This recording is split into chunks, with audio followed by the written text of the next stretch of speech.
Last podcast on the left is all about the facts. So when Southern New Hampshire University came on as a sponsor, it was time to do some research. Turns out they offer more than 200 online degree programs, and get this, criminal justice and psychology are some of the most popular. Classes have no set meeting times, and tuition rates are some of the lowest in the U.S. Want to learn even more about SNHU? Visit snhu.edu/last.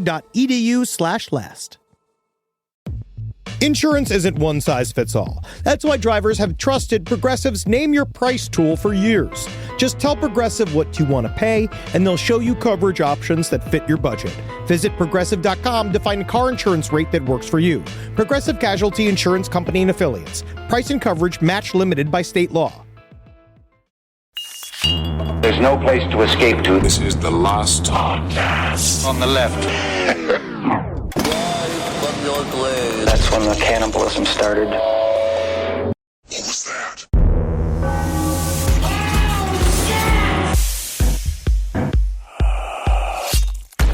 South Africa. Covered in blood. When they found their bodies, they were covered in blood. Sorry, I'm trying to get into the mindset again. It's been a second. Covered in blood? Covered in blood. We're absolutely covered in blood. Did you listen to more of the podcast? Oh, yeah, buddy. Yeah, how was it? Is it getting better? You know what? Actually, it made me. I did have a realization as I was listening through Candace's podcast of I started to realize a little bit more of the brainwashing techniques. I'll get it more into the show. Yeah. Cecilia Steyn, the more that we read, the more that we cover her, the more we get deeper into this story, this is one of the most puzzling examples of a cult leader and family that I have ever been across. She just seems so unfollowable. Dude, they followed her to fucking, it was jogging pant. It's not even to like jogging pant. They were, butts were pressed. These people were sleeping next to each other in the same beds. That's a part of how she did it. We'll talk about it. she wasn't even attractive. Hey, you never know. In Krugersdorp, when in Krugersdorp. I love all day. I was just been like Krugersdorp, yeah, Krugersdorp, baby. I'm Beholder, my friends. Welcome to the last podcast on the left. My name's Marcus Parks. I'm here with the South African Henry Zabrowski, still South African. South African. Yeah. My name is Henry Zabrowski. I'm South African. It is one of the most difficult accents to pin down. Yeah, it's really strange. There's a lot of variances. Everybody kind of sounds different. I feel like some people are more Dutch. Some people are more, I don't know what it is. It's strange. Now, I tried listening to some Afrikaans today to try to see if I could maybe say some Afrikaans phrases. Couldn't even penetrate it. Couldn't even come close. Try one. Wow. Yeah, they're hard to understand. We just lost the whole fucking South African market. Well, not all of them. You only lost the Afrikaans. The rest of them love making fun of them. And of course, Ed Larson. How are you, sir? Oh, I'm doing good. I was just thinking about my time in Soweto. It was so hot, man. Yeah, you could say I was Sowetting my balls off. We didn't even get in. We didn't even begin the story. And we have to immediately dig ourselves out of a hole. And we're recording this on Halloween. Halloween. I've listened to the Monster Mash twice today. Once on the radio and once by myself on my own volition. Have you listened to the Monster Mash yet? Yes, I did. I listened to the Halloween song from the Oogie Boogie Bash a couple of times. No, not anymore. No. Everybody. Stop it. No. Halloween, everybody. But you know what I realized? What's his name that does Monster Mash? Bobby Boris Pickett. He has a follow-up song. He had a follow-up album. Yeah, I put it on my Halloween soundtrack Monster for tonight. Rash. Yeah. It's disgusting. Get some cream and you put it on your mummy bones. Uh-oh. Sounds like that old vampire was a bit too popular. We're here for the Krugersdorp Cult Murders Part 3. And now we're really gonna get covered in blood. My God, this is a bloody episode. So when we last left the Electus Per Deus cult, they'd just committed a double murder on the command of their leader, Cecilia Steyn. And that was the first one. Yeah. Think about this. I constantly want to put people in the mindset because I feel like last episode, some people were talking about why did you take a kind of meandery trip through the middle of this cult?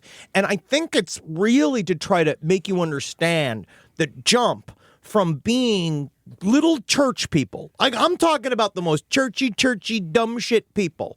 And becoming pushy fundamentalist church people. Let's be fair here. But that is obviously the secret ingredient that turns them into truly mass murderers. Yeah. According to Candace, which I actually kind of believe that they had way more than 11 victims. Yeah, they might have. Some people think it might be 15, 16, somewhere around there. Why not just admit it?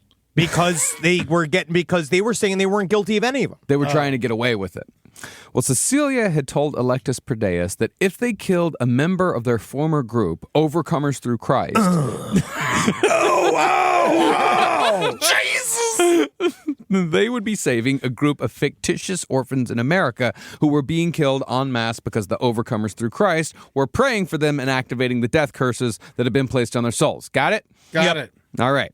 But as absolutely ridiculous as that sounds when you boil it down to its essence, the first murders committed by Electus Per Deus were scary enough to make Rhea Grunwald shudder the Overcomers Through Christ because she fully believed that one of her people had been murdered by satanic witches. And, it's bad it's bad. Right? They're bad. They're bad at it, and it's bad what they're doing. But it's just like, if it was done by another group of people, it's kind of interesting. I mean, like, the fact that Rhea Grunwald, like, that's her first response. Like, that shows how deep the brainwashing went. She's already broken off. Well, that's the thing, is that with Rhea Grunwald, like, I don't even know if you could consider it necessarily brainwashing, because she was already on that tip to begin with. She already believed that Satanists were running the world and were hiding behind every corner. Rhea just fucking pulled her further in. And then what sounds like what Cecilia just pulled her further in. And it sounds like what Cecilia then also did was give Rhea purpose and evidence of the fact that her life was actually meaning something. Mm-hmm.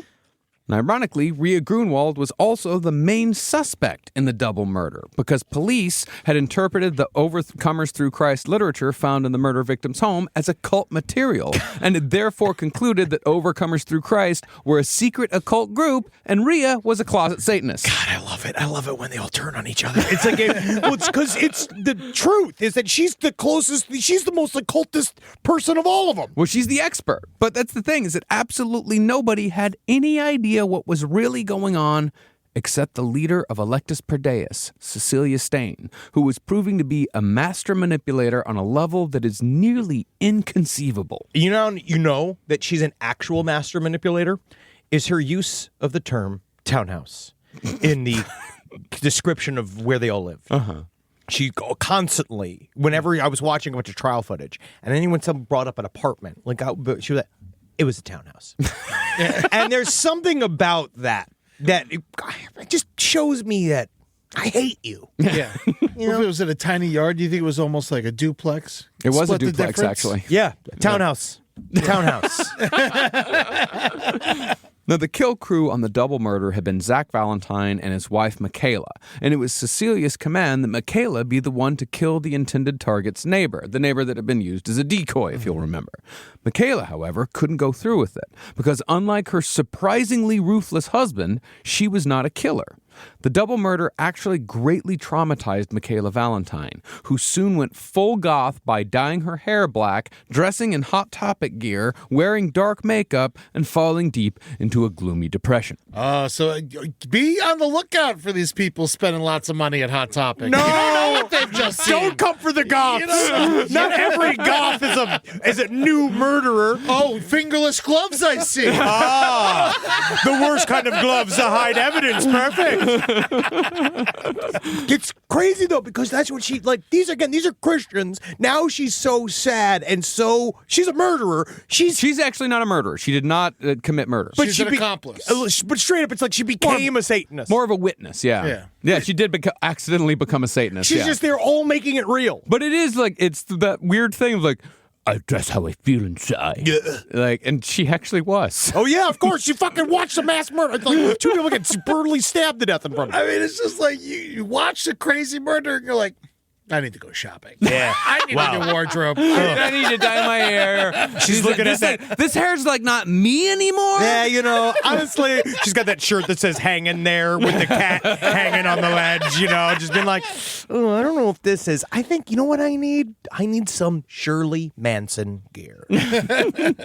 Michaela's change in demeanor, however, meant absolutely nothing to Cecilia Steyn. In fact, Cecilia relished in the fact that she had convinced others to commit murders on her behalf, so she very quickly zeroed in on her next target. Now, it seems to me that part of Cecilia's game was completely perverting the beliefs of the people she manipulated. For example, by this point, she'd convinced her fundamentalist Christian followers to bomb a prayer group, burn down a church, and murder a committed Christian that they all knew personally, not to mention the murder of an innocent old lady. These people it's partially because of their histrionic Christian beliefs that even led them to this. This is one of the you can't blame we've talked about this. I think we talked about this last episode about every other cult. We're trying to find sympathy for the people that are involved, where it's just this. It's like they had kind of the perfect set of original attributes to jump into. Bombing a fucking bombing and burning a church is wild to me. Now, do you think they're just stupid? Yes. And arrogant. I know it's rude to say stupid, but they're murderers. No, they're stupid and arrogant, and they believe that they are the hands of Christ. Stupid, I think, is the wrong word. Naive, I think, is a better word for it. I think they're naive, but that's the thing. It's arrogant is very much the right word. I believe it's like a malignant naivete. It's like this idea of they're floating in this world of God's going to take care of shit, where it's just like, don't you think God would also take care of the satanic armies as well? He's more equipped. Doesn't he have a giant army of angels with spears and fucking floating eyes and many wings covered in flames? But they cannot come till Judgment Day. Why? Because that's what he said. You could change it. Executive order. We need an election. God needs to be replaced. Well, after taking the manipulation to these heights, Cecilia decided to take the sacrilege to the highest level possible by convincing her followers to murder a retired pastor named Reg Bendixson. Yeah, fuck, I can't go. He's a murder victim. He got killed. I know, but just, God, just like a it's bad to pass. It's bad to murder. I know, it is. It's super bad. It's bad to murder. Now, in early August of 2012, Cecilia began telling the members of Electus Per Deus that Reg Benediction was one of, quote, Rhea's people, which is how Cecilia now referred to overcomers through Christ. See, what she was doing here, she was separating their past lives. Like, there were no, like, it's not like you were a part of Overcomers Through Christ and this is Overcomers Through Christ and we're going to kill this group that you were a part of. She gave them a different name. Yeah. It's very, very important for the manipulation. Nomenclature, basically, when it comes to cults. Where does this lady learn all of this stuff? It is. We talked about it again and again. She's a reader. It is innate. Like it is. There's something about human beings. A certain type of human being is very like all of us are naturally good at something. Like everybody in the world is naturally good at something. You're just built for this one thing. Yeah, I'm good at eating pussy and playing basketball. You're pretty bad at basketball. That shows you. But some people just have this innate knowledge of how to be a cult leader and how to manipulate people and how to be a leader. Like some people, you talk about a natural born leader, like they're not always fucking quarterbacks. Yeah. Like sometimes they're Cecilia Steyn. Oh. I'm looking for my Cecilia. And just as an aside, if you're wondering why they didn't just kill Rhea Grunwald, that answer is twofold. Firstly, a big part of Cecilia's game during this time period in the cult's life cycle was torturing Rhea, because Rhea had rejected Cecilia personally. It was just simple revenge. But the other reason had to do with a lie Cecilia had told years before. If you'll remember from the last episode, Cecilia had claimed that her biological mother had been ritualistically sacrificed in Cecilia's place because her former coven couldn't get to Cecilia for unspecified reasons. We don't need to specify reasons. It's just reasons. But after that fictitious sacrifice, Cecilia told Rhea that Rhea had been granted maternal rights over Cecilia and all of her many multiple personalities. Okay. That meant somehow that if Rhea were to be killed, then Cecilia would also die.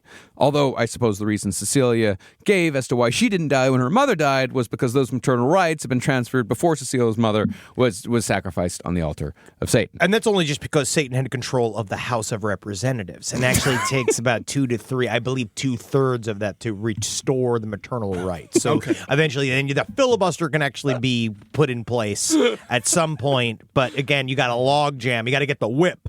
You know that? What's the whip? The majority. Yeah, Whip. that guy. Yeah. Yeah, I think so. I think I described it correctly. There's also, I think, the factor of what is Batman without his Joker? That's true. Like, I feel like Rhea is the villain. That's the central villain. Like, if you knock out Rhea, then if you immediately knock out the most powerful member of the inner Satanist cabal. Oh, yeah. Kill you? Why would I kill you? You're so much fun. Yeah, that it's like, I need you. And then thinking about them blaming the double homicide on Rhea, I can't stress it enough. Rhea looked like Angela Lansbury. Like, this is the smallest, goofiest hair. Dude, they're all like 60-year-old ladies. Yeah, like 40s, late 40s, Well, she didn't- early 50s, something like that. She's not unhealthy dressing. 50. yeah, but an unhealthy 55. I don't mean this. She looked like shit, right? But like Rhea, but Rhea, like it's like she was just like, oh no, I couldn't possibly have done that. She can't open a bag of Doritos. Like the idea that she could fucking stab somebody a bunch of times. It's just not gonna. It isn't. It's just so funny them pulling her in there and be like, "We believe that you're Satanist, you're leader of the Satanist cabal," and she's just sitting there going like, I just made a doily, but the doily took so long that my thumbs broke. Rise from your grave. This podcast is brought to you by Squarespace. Squarespace is an all-in-one website platform that helps you stand out online. Yes, that's right. You don't have to smash your face with a hammer. You can just start a business. It's got everything you need on Squarespace, from securing your domain to building a professional site and showcasing your work all in one place. Let's say you want to show everybody how you can carve your ribs out of your lower abdomen so that you look more like a Ken doll. That's amazing. You can bring your vision to life with AI-powered design or curated templates, plus flexible editing tools that helps you create something that truly reflects your style, especially if you are somebody that is trying to corrupt the young men of America. That's what Squarespace is really going to help you. Squarespace makes it easy. It makes it easy for you to put all that together, and you just go to Squarespace and do it all. Thanks, Braden. Head to squarespace.com/left for a free trial. And when you're ready to launch, use offer code LEFT to save 10% off your first purchase of a website or domain. This is a paid ad by BetterHelp. It's so important to remember with the busyness of the holidays, every holiday, Arbor Day, that day about the planet, President's Day. There's so many things to adapt to in this life, and it doesn't follow a perfect plan. God, ruins the whole weekend. But therapy with BetterHelp, the world's largest online therapy platform, it can be a space to pause, reevaluate, and adjust to any unexpected changes. With over 30,000 therapists worldwide, BetterHelp is one of the leading online therapy platforms, having served millions of people globally. BetterHelp makes it easier to fit therapy into your routine. You're in good hands, too. BetterHelp therapists have at least 3 years and 1,000 hours of hands-on experience, and hold all required education, training, and certifications. It's easy to do, and the help is better over there. You don't have to navigate life's changes alone. Sign up and get 10% off at betterhelp.com/lastpod. That's betterhelp.com/lastpod.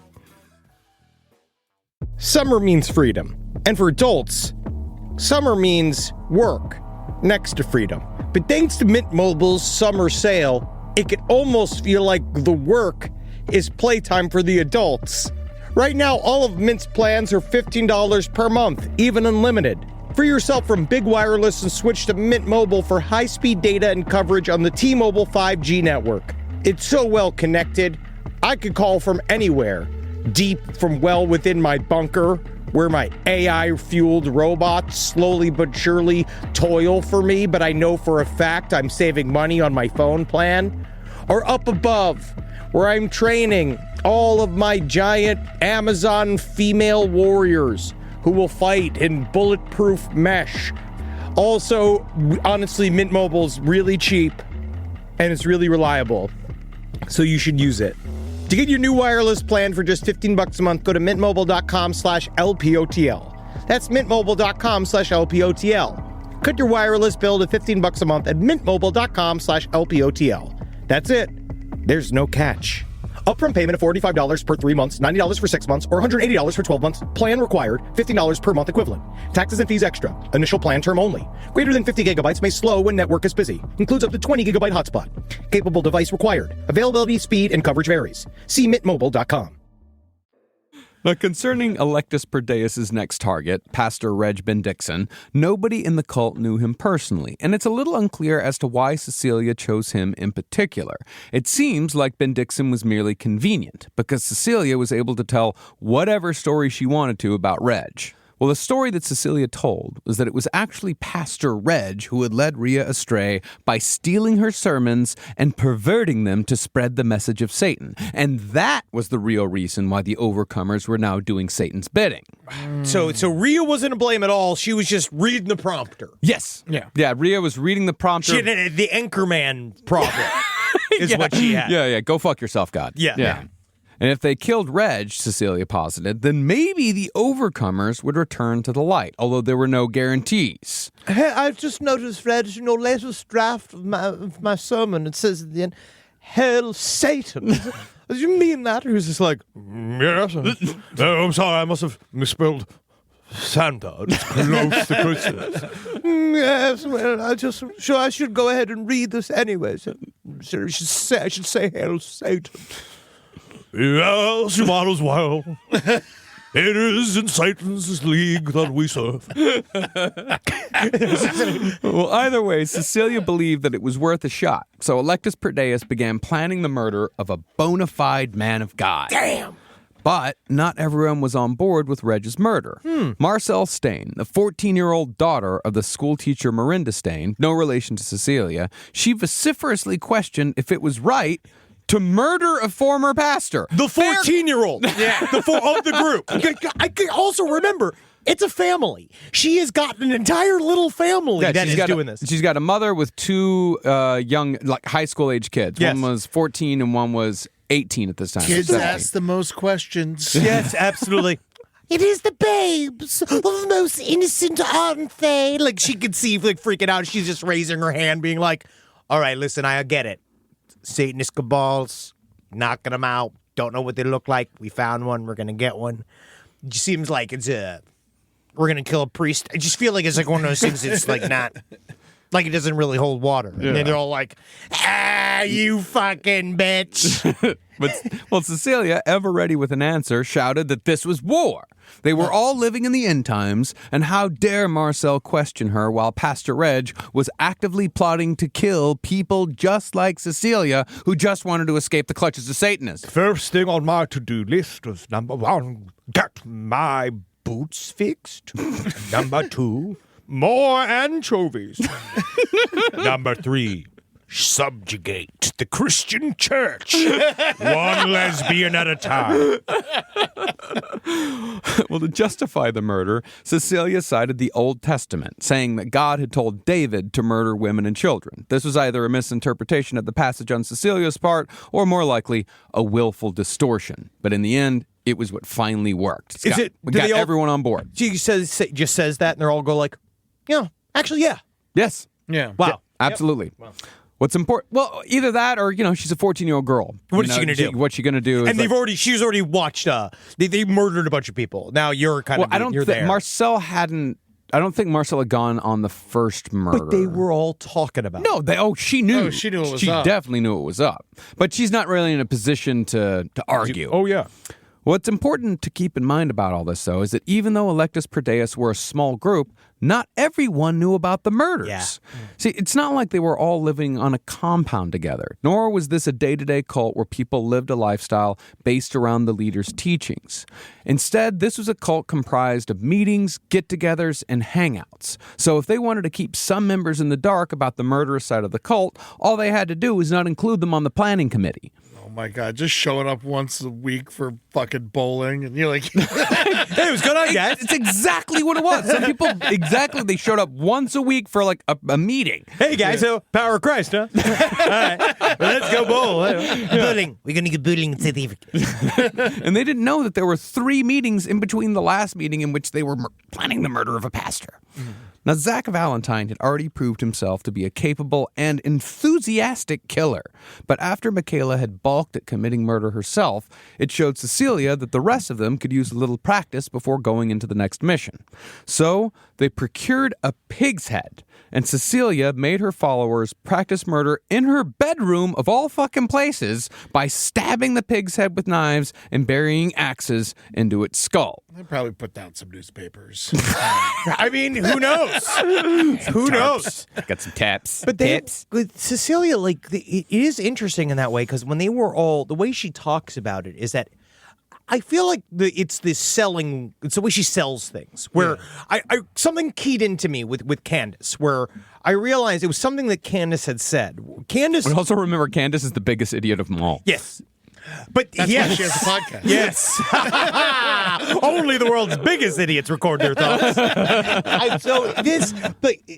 So she keyed into something, which is like, she's like, What I don't understand is that if Cecilia was always wrong, how did she knew what I was doing in her dreams? because she said they would astral project together. One of the big exercises that they would all do is they would sit and astral project and go around because she said she could teach you how to like leave your body and go and spy on people, do all this kind of shit. And I started to realize, because she would say that what they did at that point, Candace, she would get someone to be sleeping in her bed. Right? That's the part where the rumors came from. Okay. Is that they were sleeping in bed together. And what she was doing, in almost Bugs Bunny-like fashion, was whispering into her ear as she was sleeping. And I now believe that is exactly what she was doing. And that which is the reason why she knew every single thing that she said, because she said that Cecilia would do this like nighttime rap, where she'd start talking about how we're all going to go together in our dreams tonight. And she would start it as everyone's going to, when she would do these astral projecting parties. And they were like slumber parties. And it's the way she sold it, where it's like, like the stuff with the pig's head, that was like viewed as like pumpkin carving. You know what I mean? Where it was like a funny evening of like, oh my God, what are we doing tonight? This is crazy. Meanwhile, they've already killed 2 people, but they're still like, we're crazy tonight, you know? And they're all just stabbing ahead. So it's this weird, like, subtle, yet utterly not subtle way of telling you, they're turning you into a murderer. Well, I think like I think I brought this up in the last episode. It's almost like when someone pretends to go along with a hypnotist just because they want to be a part of the party. And that's called being hypnotized, technically. But I mean, but really, it's not subtle at all, because she's telling them, like, you have to get good at murder, so you have to stab this pig's head. But then it's how she does it. Yeah. Then she brings in going like, what a fun pig head stabbing game we're playing. And they're like, oh yeah, I love pig stabbing. And we're like, pig stabbing's my favorite new South African game. Well, when Cecilia felt that everyone was ready, the plan to kill Pastor Reg Bendixson was put into motion. Zach Valentine and LaRue Steyn, Miranda's teenage son, made a call to Bendixson's home to make an appointment for spiritual counseling. Bendixson readily agreed and made plans to meet at a coffee shop called Mug and Bean the next Monday afternoon. That's where Christ does his best work. At the coffee store. Don't even kill me until I've had my coffee. But just before the meeting, Zach canceled the appointment. The whole thing was just a ruse, I think, to check Bendixson's schedule, and specifically to see when his wife would be out of the house. Just to fucking laugh at him. They're watching him from across the street, watching him go and being like, looking at his watch going, I guess Christ can't help you be on time. And somehow they learned that Mrs. Bendixson came home late on Mondays, so they chose the following Monday to kill Pastor Reg. But killing Pastor Reg was only part of the game here. To ratchet up the fear, Electus Per Deus used their burner phones to once again pose as satanic witches, and they began texting the members of Overcomers Through Christ that a pastor was going to die, and there was nothing they could do about it. No one told the pastor? Well, that's the thing. Growing even more bold, they texted Rhea and told her specifically to say her goodbyes to Pastor Reg. No, this must be this is a funny, sarcastic joke. It says here that they're going to turn the pastor into pastor. What is even that? Incredibly, though, for reasons I can't understand, nobody seemed to warn Reg, or if they did, Reg didn't or couldn't do anything to protect himself. Because as we're going to get into later, the South African police, not great at their jobs. No. Really not great at their jobs. What if I just actually said, thank God. I'm relieved. Please release me from this life. And so, on their second outing involving murder, Zach Valentine once again took the Tex Watson role and led Miranda Steyn and her 14-year-old daughter Marcel on a mission to brutally murder a pastor. I never got to do anything fun with my dad. Again, the crew wore wigs. Zach had a long, luxurious red wig, while Miranda wore a short, black bob wig. Yeah, now you're the lady, and I'm the guy. And Miranda's a fucking piece of work. We're going to get there. Woo! Well, the difference this time was that they also had police uniforms that belonged to Cecilia's husband, whose role as a cop will play a big part later on in this story. And they were there, the uniform was just hovering there by how fast he left after work. How fast, like the fact that he specifically wouldn't be home ever to see an ounce of cult activity. So, armed with axes and knives, Zach, Miranda, and Marcel drove to Pastor Reg's housing complex and stopped at the security gate. Using a burner phone, Miranda called Pastor Reg and told him that they were police who had questions about the murders of Natasha Berger and Joy Boonzayer, the very murders they themselves had committed. Oh. Pastor Reg, of course, buzzed them in. Of course, I love to discuss violence. But since it would look weird if there was a 14-year-old police officer in tow, Marcel Steyn was crouched down behind the car. And when Miranda and Zach pulled in, Marcel crept in after them. She would not participate, but she would witness the entire ordeal to come. So, after chatting about the phony murder investigation for just a few minutes, Zach walked up behind the 72-year-old pastor and smashed in Reg's skull with his weapon. Zach then stood over Ben Dixon's prone body and chopped his head over and over again with an axe. But while... Respectful. It was on the violin. Don't worry about it, old joke. Yeah. But while he was doing it, Miranda joined in and proved herself to be just as bloodthirsty and aggressive as Zach. She stabbed him in the chest and stomach 13 times and kept doing it until Pastor Reg's blood stopped pumping.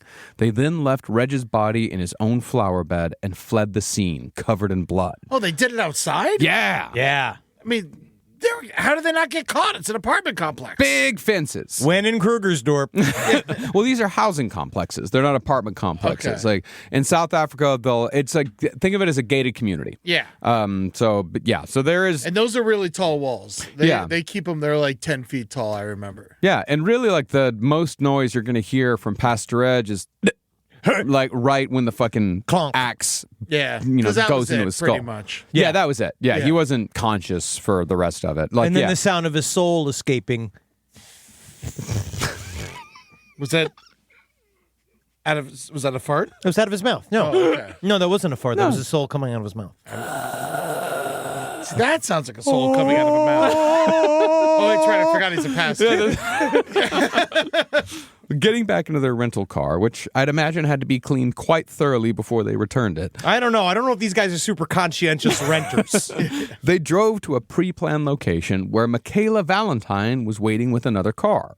The murder crew then changed clothes and headed home, throwing their bloody garments and their murder weapons out of the car window on their way back to Krugersdorp. Michaela, meanwhile, asked the crew to recount all the gory details, like how long did it take him to die? What kind of weapons did you use? How many times did you stab him? But it's most likely that Michaela was just feigning interest because she didn't want to get into trouble with Cecilia again for not being enthusiastic about murder. That's how I was good at English class.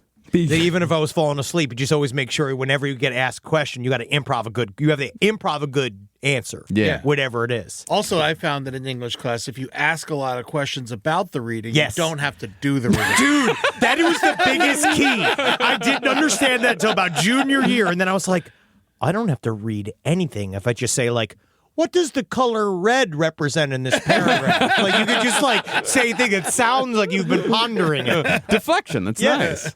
But the person who had surprised themselves most that day was Cecilia Steyn. And it's important to note that this woman, the woman who had stabbed his pastor until his blood stopped pumping, she was still teaching high school English every weekday during this entire saga. Your English teacher loves murder. She later said that she loved the act of murder, that she felt a release afterward, Yes. an adrenaline rush that was both scary and exciting. You know how you're scared of your teacher sometimes? Yeah. It's why. Yeah. It's because they are craving your blood. They want to cut you open. They want to see your entrails. It's a very frustrating job from what I'm told. I think it's because of questions like Eddie and I, where we realized how we could derail the entire class. And all she probably thought about is that she probably, as she was stabbing him, she just thought of a big fat-faced kid that looked just like Eddie with a big Dolphins hat on going, Can we have lunch again? Well, she said that she didn't know it until she did it, but she'd been waiting her whole life to murder someone. wow. As she put it in a way... Good for her. Well, I guess there's only one way to find out. Yeah. Well, as she put it in a way that was appropriate for a teacher, murdering Reg Ben Dixon was like taking an exam where you have all this tension beforehand, but after you write and pass it, there's a release that's very enjoyable. Yeah, wow, yeah. Yeah. It does. It must be a lot like an essay writing portion on an exam. And for me, hearing the school teacher talk about how much she loved murder really goes a long way towards explaining how normal people are able to participate in large-scale horrors like the Holocaust and other genocides. See, some people are like Michaela Valentine, who are immediately repulsed by killing no matter what the justification, but they basically go along to survive, which only encourages the people in the other group, people like Cecilia Steyn. See, people like Miranda would otherwise never murder someone unless they were given a righteous reason. But when they finally do it, they find that they absolutely love it. In fact, the bar for justification just keeps getting lower, specifically because they want reasons to do it again and again. Now extrapolate those dynamics to millions of people, and you can start to understand how horrible things are committed by seemingly normal people on a fucking massive scale. That's great. Do you think if they stopped after this guy, they would have not gotten caught? Yes. Yeah. They would have moved on. They would have moved but Actually, if they would have stopped after the next 4 people, they wouldn't have gotten caught. Crazy. Yeah. but you also No. feel like 5. Wow. Even better. do you even like maybe think that there's something to the idea of like once you've then killed for that reason, you then kind of put your own superiority, like you begin to gain a sense of superiority? Oh, you're an avenging angel. Yeah. At that moment. Yeah. Like you are one of God. You are a Christian soldier. Yeah. You know, and An actual one. Yeah. Everybody else who sings about it on Christmas has no fucking idea what they're talking about because I've tasted blood. Hark! and not only that, but you're good at it. Yeah. And you love it. So you're going to do it more because it makes you feel really fucking good. Hey, man, it's always about finding something. What can you throw yourself into all the way? Mm-hmm. Now, incredibly, the main suspect for the murder of Reg Ben Dixon was once again Rhea Grunwald. Yeah. No, I just simply, what happened to it? Like they try to, like, she's trying to open the door to the police station. Oh, my wrists have separated. Oh, my elbow is also separated. I can't be here too long. I have to get back to my plants. Yes, I did drive 3 hours to murder. Yes, this is a suspect for the brutal axe murder out in Johannesburg. I used to be a pot, and then I was magically transformed into a woman. Well, they link these murders because the murder of Reg Ben Dixon had all the hallmarks of the double murder committed by Electus Per Deus. Rhea, meanwhile, believed that all of this was the work of the Satanic Church, who was once again framing her for their own murders. Rhea, get your shit together. Now, Rhea completely refused to hear any other point of view as to what was going on that didn't involve Satanists. She did finally lawyer up after being accused of a third murder, but she almost immediately fired him when he scolded her for being so deeply involved in a lot of horse shit that was obviously ruining her life. What are you talking about? I'm steadily losing the war to Satanists. But when she fired her lawyer, her children, who had already had a strained relationship with her, they went no contact. Because like we're seeing today with people lost to the QAnon and MAGA cults, people like Rhea live in entirely separate realities that are impenetrable to those who don't believe. And again, it's her arrogance. It is because she believes that she is correct and everybody else that is screaming to say, no, you are not correct is wrong, because she is fueled by the power of Christ, and she was chosen by Christ in order to help people on this planet. And guess what? Who Christ doesn't choose? Anybody, because Christ is dead. If Christ was a man, he's dead. All right. And he can't do anything now because he's fucking worm food, and everything else is going on around him. They're all fucking dead. Yeah. The other guys are dead. The gay dudes are all around are fucking dead. Mary Magdalene's fucking dead. They can't do jack shit. God shot himself in the head 2 years ago. Oh, yeah. After he found out about J.K. Rowling. Oh, he was so upset. He can't believe how much work went into that. Surprisingly, God's a Hufflepuff.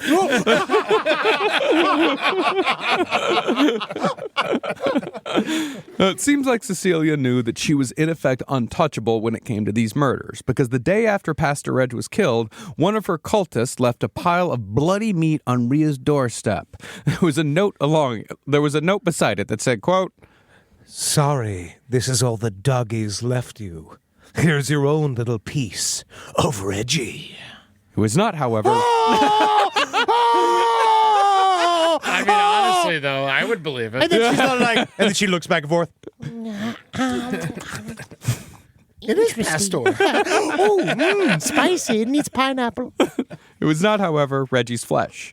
Rather, it was the leftover brains from the pig's head that Electus Per Deus had used to practice murder. The very same pig's head that had been in the home of a police officer who was willfully turning a blind eye to everything happening around him. A deaf ear, a mute mouth. He had wrapped his head in fucking plastic. He is anywhere but this house. I want his life. I want to be in that beautiful, oblivious life of that man just walking talking around. shit to fucking teenagers over online gaming. Yeah, he's like playing FIFA, saying the F word, fucking fighting with guys, leaving, going down again. He's like, I need some more Monster Energy drink. I'm going to go down there. And there's just like, oh, the hot dogs look good today. You know, like in the 7-Eleven. Like, oh, it's good. Just hanging out there for half an hour talking to the guy, going to look at the milk, being like, new milking, huh? Like, what an incredible life that guy has. What meds is he on? Oh, honey, you left your wolf teeth by the bed again. Oh, yeah. What? Who are you? Now, Rhea took this pile of pig's brains to the police, who amateurishly asked her to put it back where they found it so they could take pictures. They then searched her apartment, treating her like the prime suspect. Then they accused her of being... knocking shit over, going through all the fucking Hummel figurines, knocking the China camera. I got that when we went to Amsterdam. No, just, be like tearing up pictures of the Pope. They then accused her of being the one who sent the threatening text messages that were supposedly coming from Satanists. One-woman operation. I literally don't know how to use my own phone. The phone is magic.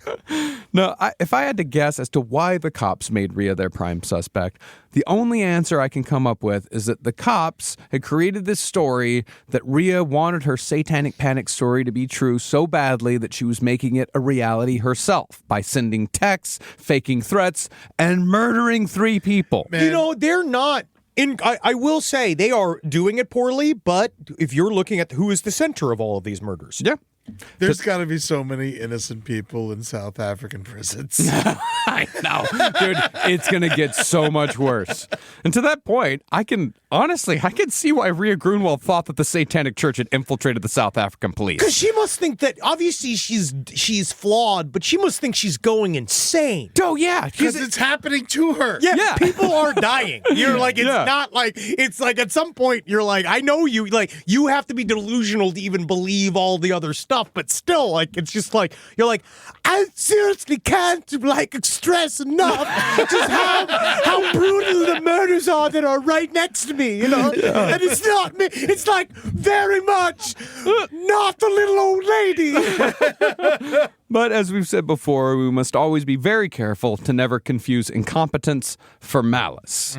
From what it seems to me, the South African police had somewhat the right idea, but the wrong person. Oh, yeah. And it could very well be that this confusion may have been deliberate, because the more likely person in this scenario was, if you'll remember, married to one of their own. Yeah, I mean, definitely. Also, just you could just see them looking like. I mean, It makes sense since you read the texts and you know these texts are not from a cabal of evil Satanists. Like, you know that this Or do you? I don't know how many of these fucking cops think that the cabal is real. That's true. They do think it's all. Some of them do, some of them don't. It also could be a whole bunch of laziness. That's Sure. a big part. Yeah, I mean, because that's the thing. You said that, you know, she is the person in the middle of all this. Yes. She's the link that connects all these together. But it's like they don't have the critical thinking or they don't have the gumption to go beyond that. No. It's like, oh, this person's in the middle of all of it? They probably did it. Yeah, Like, fucking get her ass. yeah, we don't need to. It's just, as I'll go into later. Hey, Daryl, can I go beat the fuck out of the old lady now? Is that cool? Can I do that? Because I've been wanting to. Is that, can I? Now, as I said, Miranda Steyn was absolutely invigorated by the murder of Reg Ben Dixon, and she wanted more. But her son, LaRue, was understandably troubled that his mother had so fervently taken to killing. I do not know, mommy, why you have become so antagonistic. Because I seem to remember when I came out, your beautiful pussy, it was as smooth as a seal's back. It is good to be French. South Africa. Well, LaRue started numbing the pain with drugs. Heroin. Well, I have a nice fresh shot of heroin. I don't know why, LaRue and Marcel. I It's don't know. very French. But Marcel, she'd actually witnessed the murder of Reg Ben Dixon, and she went the opposite direction and threw herself into schoolwork and total denial. Michaela Valentine, however, was having the hardest... Great coping mechanism. Yeah, school and denial, great college. Take you away from there. Yeah. Michaela Valentine, however, was having the hardest time accepting the turn that Electus Per Deus had taken. She tried overdosing on pills, but she survived, and afterward told her mother that she was scared because other people who'd left Electus Per Deus had been killed, that some of the other murders that they think Electus Per Deus may have been responsible for. And she also said that the police were starting to ask her questions that she couldn't answer out of fear for her own life. So we do know there was some investigation going on the periphery of Electus Per Deus, but not enough. Yeah. And as it turned out, Michaela had very good reason to be scared, because Cecilia had already decided that it was time to start the inevitable purge from within that usually happens with violent cults. Well, usually, always. Always. Because you got to take some of the dead leaves off. Well, And it's easier to kill them. Yes. Well, people start asking questions, and they start asking, like, well, Why are we isn't- doing this? Well, this isn't what I signed up for. Like, that's all. That's always someone starts saying, like, this isn't what I signed up for. And if you want to keep moving forward, that person has to go away. But after you've already committed violent crimes, that person can only go away one way, and that's And murder. that's what these guys don't understand. That's what the people that get murdered inside of the cults don't understand. Is that because they hold forbidden knowledge, they have a short expiration date. Yeah, it's like the mafia, except the shoes are worse. Oh yeah, this is bad fashion mafia. Yeah. So Cecilia did what she did best, and she began manipulating the other members, essentially committing murder by gossip. Playing heavy on the sunk cost fallacy, Cecilia told the others that if Michaela left Electus Per Deus, then she'd probably go to the cops. And if she went to the cops, then the cult would go to jail. And if the cult went to jail, then that was in-game for all those American orphans. Not the orphans, no! And that would make the 3 murders that they'd already committed totally meaningless. So what's another murder? The most flabbergasting part of this is that Zach Valentine, Michaela's husband, he was immediately on board with killing his wife. Hot dog. First thing he said, what? Yeah, definitely. So at this point, he believed that it was his destiny to marry Cecilia. So, I know. So by murdering his wife, he was one step closer to greatness. And then I can see the secrets of the hair gel. What's under that windbreaker? I'm gonna know soon enough. My God, I love your Steve Buscemi-like body. Always wanted to be with a lot lizard. No, she's the one that chases the lot lizards away. Yeah. Get out of here. Get outta here. You're stealing my cock. All right, I'm going away. Don't want to take all the cock. And so, when Michaela inevitably confided in her husband and told him that they should maybe think about leaving the murder cult, he decided then and there that it was only a matter of time. Wow. On October 3rd, 2012, about 2 months after Pastor Red was killed, Michaela told Electus Per Deus that she was leaving. I'm putting in my 2 weeks. And as soon as Michaela left the room, Cecilia told her kill crew that they had an obvious mission ahead of them. You know who we're going to murder next? I want you all to know that we are going to murder someone very important next. It's Michaela. Yeah. She's just in the other room, like getting ice in the water. But as opposed to their other intricately planned murders, this one was going to be relatively simple. Actually, now that I say it, this isn't relatively simple at all. There's a whole everything has this fucking Byzantine network of fucking plans within plans upon it. Because it gets them busy on the details of the plans, and they're not thinking about the murder until it's too late. That's very true. And they're just creating more evidence. The plan was to send Miranda and Marcel into Zach and Michaela's house to kill Michaela and trash the house to make it look like a robbery gone wrong. That's the simple part. Okay. Zach, meanwhile, was set to meet a real estate agent under the auspice of selling his home. And when they walked into Zach's house to find Michaela's dead body, Zach could be like, oh no, they murdered my wife. Oh no, what happened? And you have to practice that. Have Yeah. you guys practiced that? My wife! Very good. Yeah, very good. Very convincing. Very good. Mart! No! No! No! That's a part of my vocal warm-ups in the morning. As I pretend I find Natalie dead. She doesn't like it. I'd imagine not. And so, at 8 a.m. on October 4th, the very next day after Michaela told Electus Per Deus that she was leaving, Miranda and her 14-year-old daughter Marcel drove to Zach and Michaela's house with a 14-inch serrated knife and a hammer. Now tell me, do you want the hammer or you want the knife, honey? Why don't they have better weapons? I think they liked it. It's that whole make it witchy thing. Like if the weapons are just simple, it looks horrible. Also, I think that to be honest, I don't think they knew where to get weapons. I Not think yet. that they're just getting what they get. Their husband's a cop. They're stealing his uniform. They can't take a gun. I think they knew. They'd show later on. They know exactly where to get weapons. Yeah, they know exactly most of the where to stuff's from the hardware store. Yeah, I think they just wanted it to be like a horror up. movie. Yeah. I think they wanted it to be like a horror movie. Make it. You want as much blood I as forgot possible. They're obsessed, or Cecilia was obsessed with horror movies. Yeah. Oh, yeah. Well, for Zach's part, he made sure to drug Michaela's coffee before leaving for work to make sure that the murder would be an easy one. And so, just after Zach gave the signal to Miranda and Marcel when he was on the way out of the house that Michaela was passed out, the murder crew walked inside. When the mother and daughter found Michaela fast asleep, Miranda, hungry for another murder, she bashed Michaela's head with a hammer, working herself into a frenzy. She soon switched to the knife, stabbing and slashing Michaela over and over again, all in front of her 14-year-old daughter. But, as we all know from Ed Kemper, it's far harder to kill someone without a gun than you might think. And Michaela woke up in the midst of being murdered. All she could get out was the word Miranda, to which Miranda said, I'm going to murder you now. But as Michaela mumbled out a prayer in a drugged stupor, Miranda remembered that Cecilia had requested that the teenage Marcel participate in the murder as well. Miranda handed her daughter the knife and told her to stab Michaela, but Marcel only gave it a half-hearted attempt, claiming that the knife wouldn't go in. Unfazed, Miranda said that it was all right because she was almost finished anyway. And after taking the knife back, Miranda stabbed Michaela over and over again until both the prayers and the blood spurts ended. In all, Michaela Valentine was stabbed 64 times, which does sort of negate the whole robbery gone wrong angle. Yeah. Now, would you call that gentle parenting? It's okay. I can take it. It's definitely more grace than my dad gave me when we tried fixing the fucking lawnmower. Oh, God forbid I try to help my father with anything technical. Like, I can't even imagine trying to murder somebody with my dad. He would be on my ass. Now, after Michaela died, Miranda and Marcel wrapped the body in a heated blanket because Cecilia had told them that heating up the body would cause it to decay quicker and the time of death would be harder to determine. This is all. Cecilia's just sitting in the townhouse. Just making up random shit. Yeah.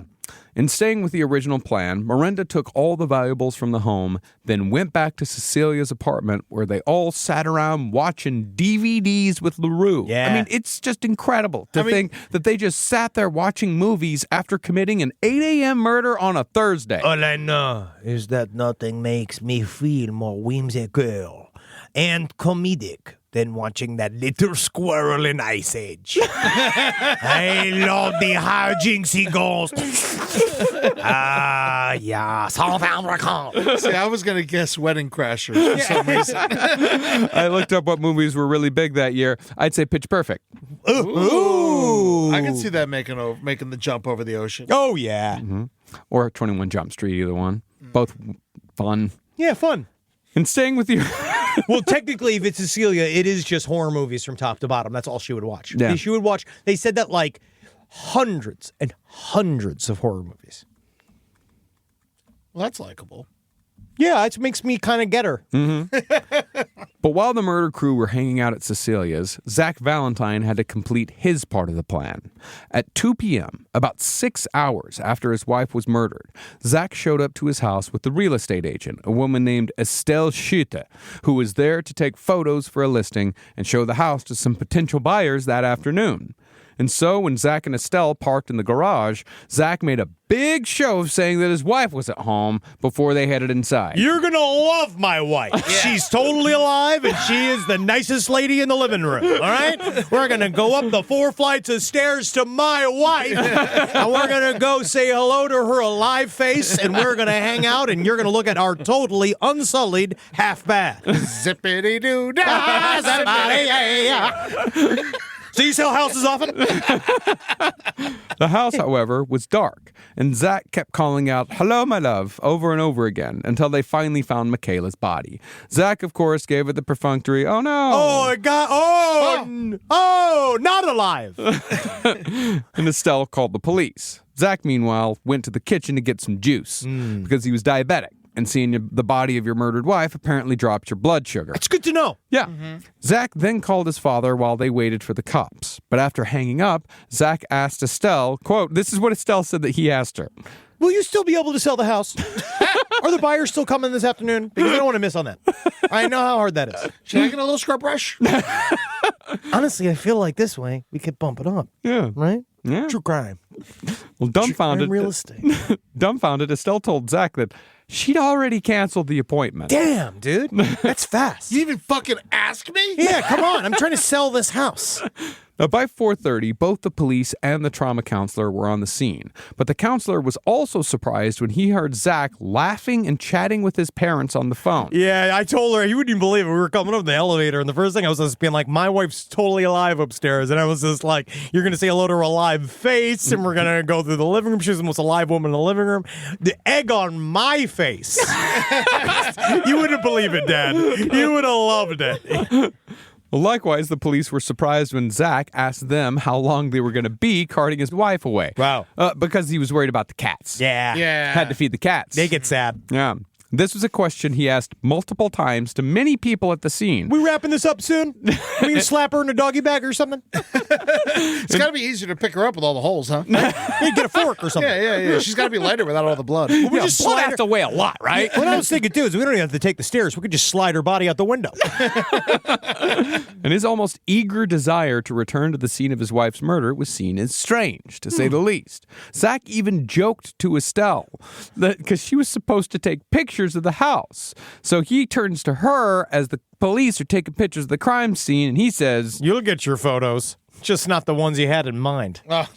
Man, he's a funny guy. he's a real funny guy. Is he Rob Schneider? You know, that's the thing is that sometimes, like dark comedy, that's just how you deal with it. Yeah, I mean, that's the You know, idea. it's Gallows humor. Just jokes. That's how you deal with the murder of your wife immediately after it happens. 64 stab wounds. Like, it's not even like, it's not like it's an accident. I mean, not that any form of your wife being murdered is better or worse, but if she's turned into charcuterie and you're just like, when are we wrapping this up? Actually, I I'm supposed to learn how to play racquetball at 4.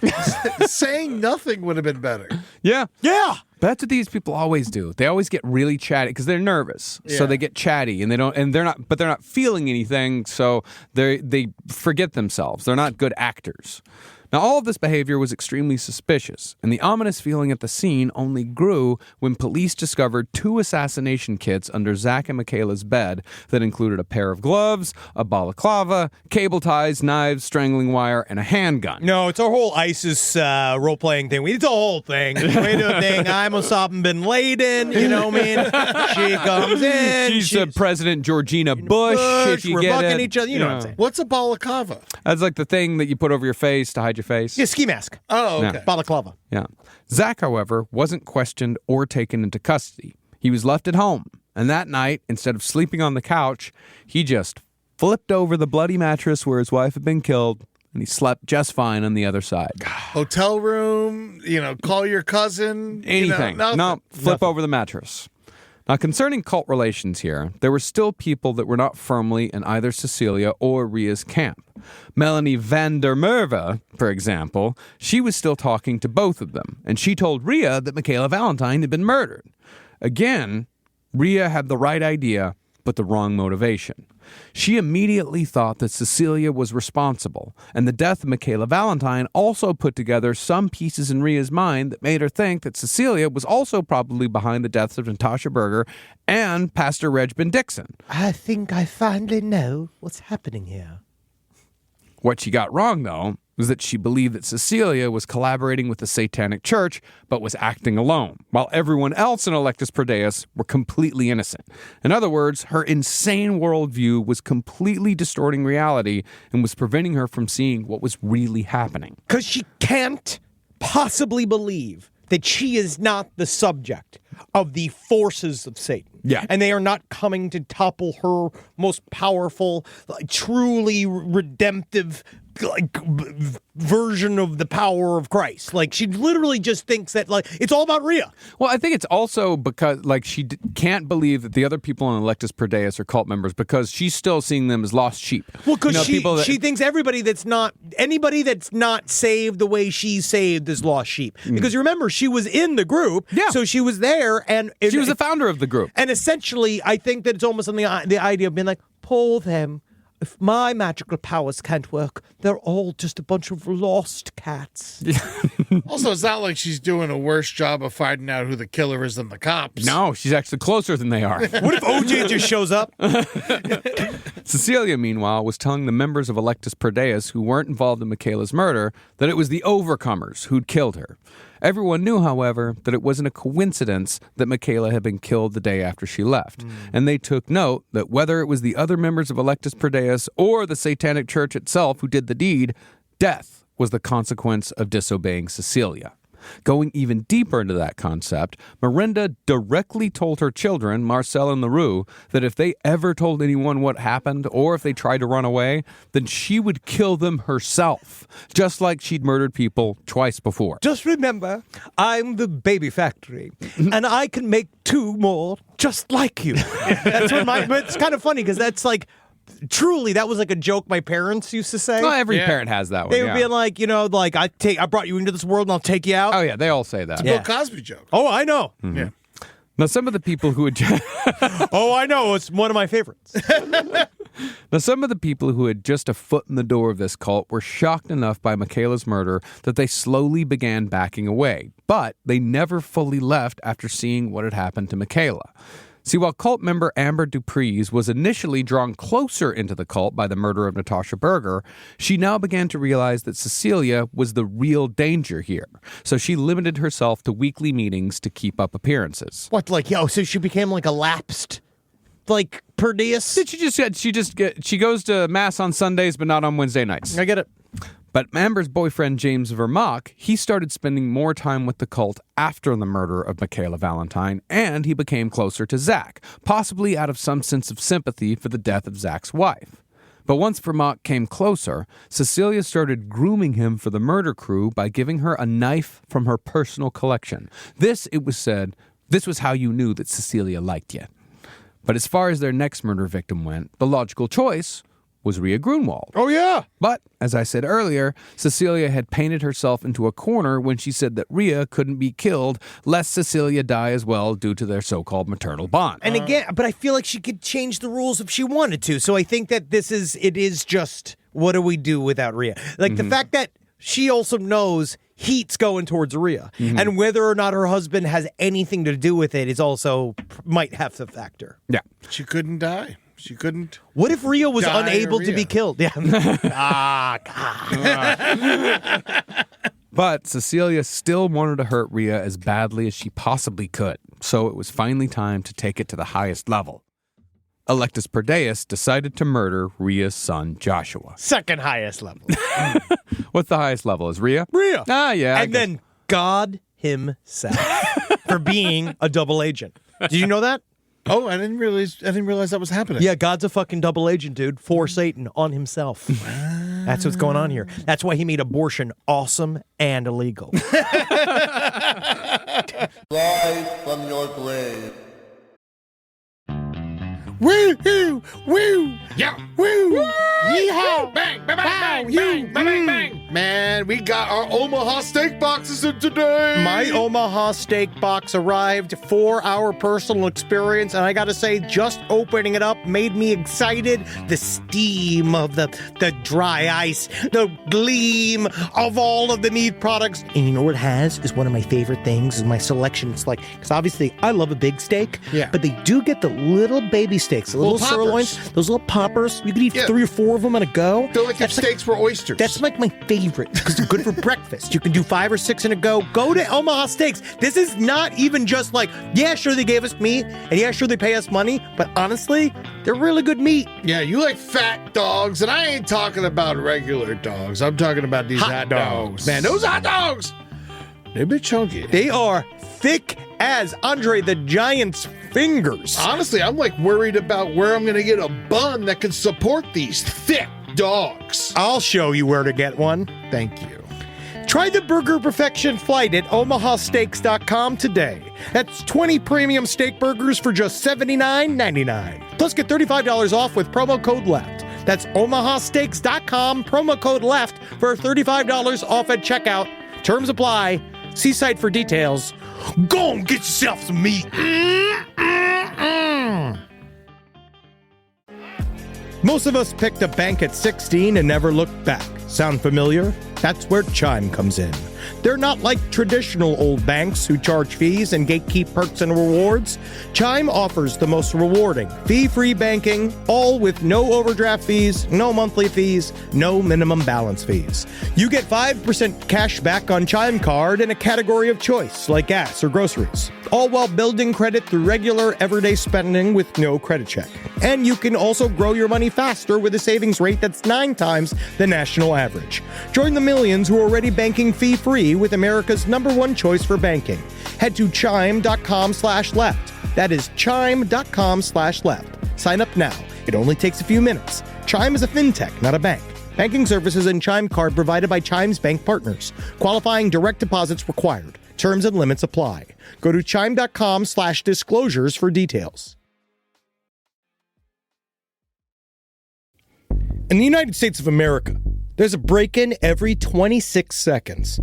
That means somewhere, right now, an intruder is getting closer. The problem is most security systems only alert you after a break-in has already started. That's too late. Choose SimpliSafe to secure your home. Using the Outdoor Camera Series 2 and advanced AI alerts, SimpliSafe's U.S.-based live agents identify threats on your property and help deter them, stopping crimes before it starts. That's real peace of mind. They've got a really great security system that makes sure people don't get in your house or it makes a big noise. And to me, that's a big deal for me, is that it protects all of our yelling with a siren in our studio, which is one of the most important things that can be protected. I don't care if thieves come and kidnap us.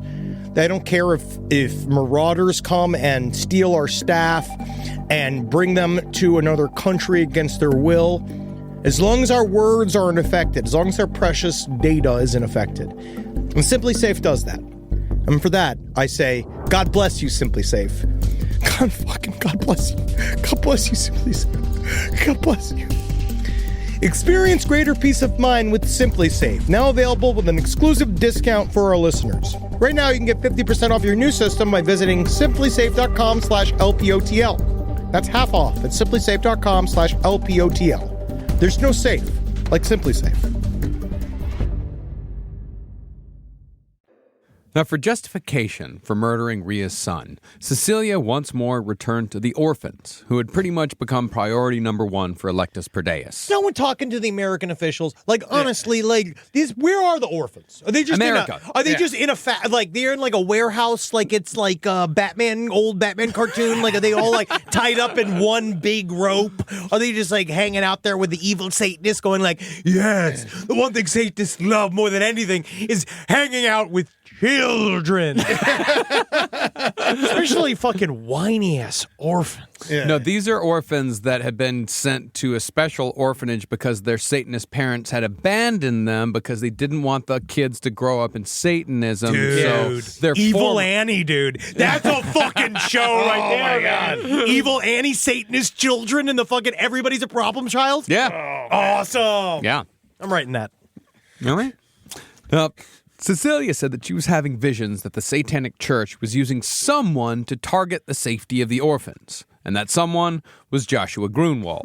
For Joshua's part, he was very much just some guy working at a tech company who had, at best, a frayed relationship with his insane mother, being the only one of Rhea's children who still spoke to her. And he spoke to her sporadically at that. Man, He's doing his best to not be involved. proving all the other kids right, too. Yeah, exactly. Oh, that's what happened when you barely talk to mom? Yeah, you get involved in a murder plot. But when Cecilia named Joshua as their target, the only one who pushed back was James Vermont. He had been called into the inner circle for this one, but was apparently unaware of all the murders Electus Per Deus had committed previously. Yeah, But my thing is, honestly, I thought this was going to be like an orgy kind of thing. You know what I mean? Like, I came here That's kind of usually thinking, what an inner circle is. I thought that this was going to be. I thought we were going to have a sex with the whole family. I was like, kind of interested in that. That was kind of what I was really hoping for, you know, having sex with the daughter, having sex with the son, having sex with the mom, having sex with the daughter with the son, having sex with the son and the mother in one. You know what I mean? You're telling me we're going to murder someone? Bah. Yeah. Oh, I'm glad we weren't overcomers, but I thought we were at least comers. Yeah, I mean, jeez. Well, James spoke to Cecilia alone and suggested that maybe, as Christians, wasn't murder kind of wrong? Like, sort of a biggie? Oh, no. First mistake. But Cecilia pulled out the Old Testament once again, saying that God ordered murder all the time, so why shouldn't she do the same if it was justified, which it always was? Because it was God. And then New Testament, technically, theologically, is supposed to, like, rebirth the idea of the angry, vengeful God into a more considerate, forgiving God. No, you know what they do. They like to pick and choose the shit that they like and put it to the new. And it's the true also. If God was real, he'd be a fucking asshole. He would be a fuck. Think about that. He gives AIDS to kids. He likes it. Now, James was somewhat convinced, but still struggled to understand why they were allowed to break the first commandment so willy-nilly. But he nevertheless agreed to put a tracking device on Rhea's car so they could find Joshua.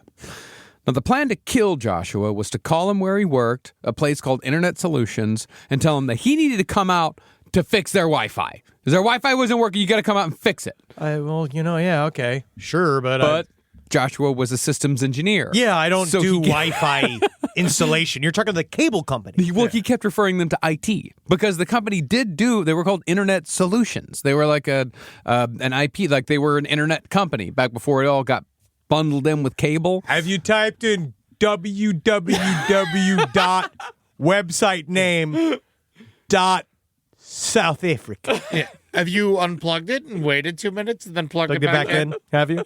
Well, he kept referring them to IT, no matter how irate they became in their constant calls. He's like, I'm sorry, it's not my job. I don't know why you keep calling me and asking me to do this. This isn't my job. I don't do this. Yeah. When this plan didn't work, the cult decided to just follow Joshua until no one was around. They'd jump him, throw him in the trunk of the car, stab him to death, and bury his body. Yeah, done. That is very proficient. In preparation, Cecilia even had LaRue pre-dig graves in 3 locations, one of which would be chosen depending on the location of the murder. You never want to be too far away from an open hole. Yes, I know that for certain. All I want to be is within 2 to 3 moist inches of a big, wide, gaping open hole. Finally, they decided to contact Joshua Grunwald directly through Zach Valentine, who used his job as an insurance agent as an excuse to contact Joshua so he could sell him life insurance. How is Zach not in prison? He's insane. It's insane how it took so long. Joshua actually agreed and set up a meeting with Zach outside of his workplace. At that meeting, just like they'd done with Natasha Berger, Zach pumped him for intel that could be used to work up a better murder plan. Where do you eat sleep? What's your favorite thing to do on Tuesday, Wednesday, Thursday? What do you do nights? What do you do in the morning? What do you do? How do you like your coffee? Where do you go for coffee? Why didn't they just kill him then? Well, because you got to get the information so no one else is around. Meanwhile, in a risky attempt to get James Vermaak fully on board, Cecilia bragged to him about how she got Zach to murder Pastor Reg Ben Dixon with an axe. Zach then said, "Oh yeah, I totally murdered that guy with an axe." You know I did, buddy. Man, that day was a fucking day. It was awesome, buddy. You're not recording this, are you? This confession, however, had the opposite effect on James Vermaak. Yeah, it should have. Yeah, it freaked him the fuck out. Yeah, because they're all like, buddy, if you're here you thought you were going to fuck this family? No, friend, we're killing people. Yep. Vermaak, however, did not go to the police immediately because he, like many people in these types of realities, was able to hold 2 opposing ideas in his head at the same time. He believed Cecilia when she said that the police were working for her, so he couldn't go to him for that reason. But he also believed that the police were working for the Satanic Church, meaning that he thought he had nowhere to go with the information he was given.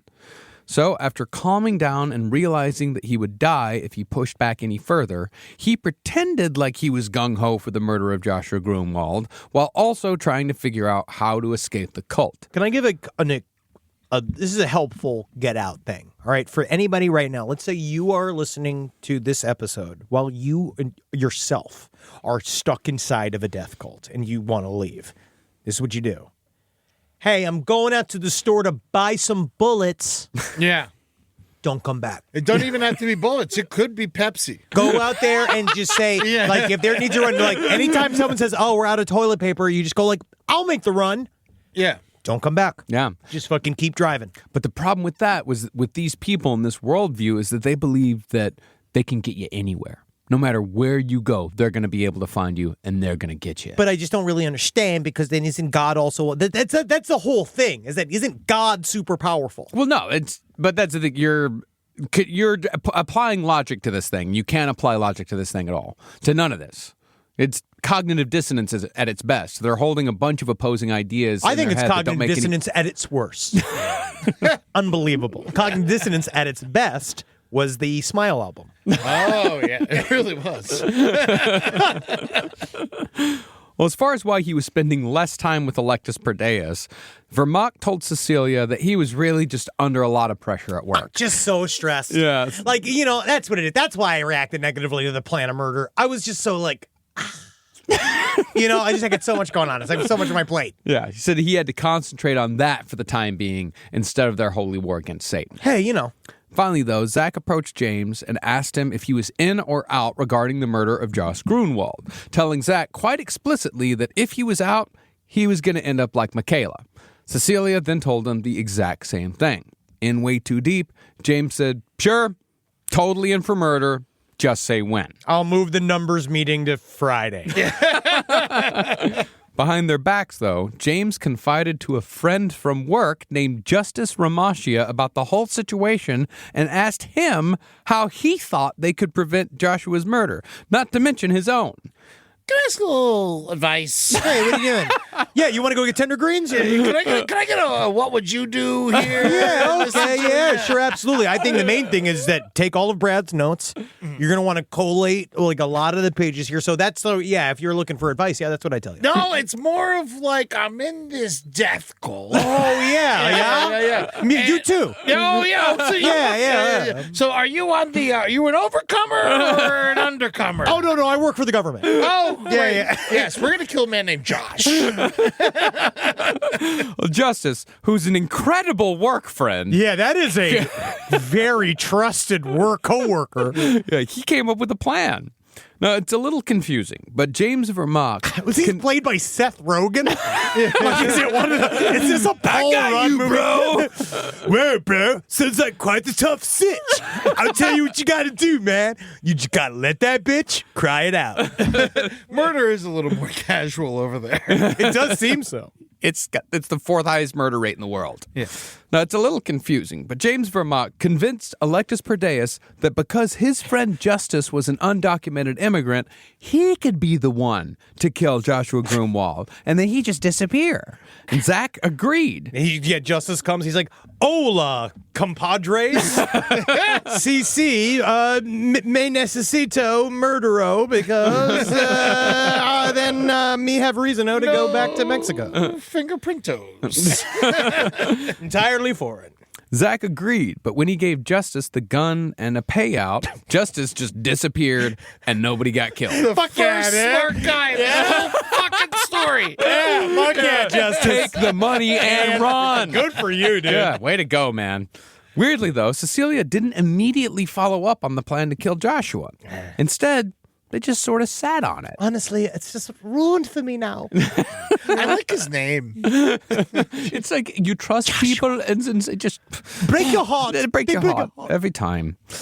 But them sitting on it gave James the time to build up the courage to finally go to the police. He told them everything he knew, which included direct confessions to multiple murders and 2 credible threats for future murders. And so James was set up with a wire.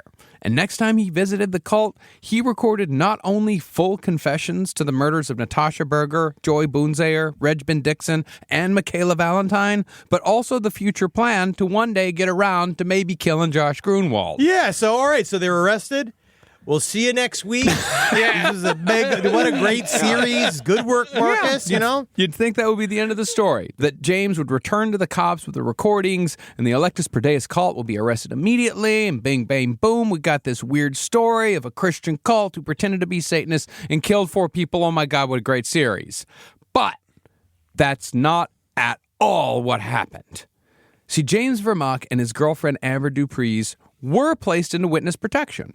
And Joshua Grunwald was contacted by the National Occult Unit and warned about a Satanist plot to kill him, albeit 2 weeks after James Vermaak turned in the tapes. They had to go through a lot of tapes. Yeah. But absolutely nothing happened to anyone in Electus Per Deus, and we have no idea why. It's claimed that the files containing their confessions were corrupted or damaged somehow, and there was supposedly some sort of investigative kerfluffle that derailed the whole thing. Yeah. But we do know that the information did make it through some pipeline because Joshua Grunwald was warned and he did move away as a result, and the other 2 were put in witness protection. Paperwork had to be filled out for that. Yeah. And later, police officers would claim that they had infiltrated the cult after they got the tapes. But there is no evidence of this claim at all.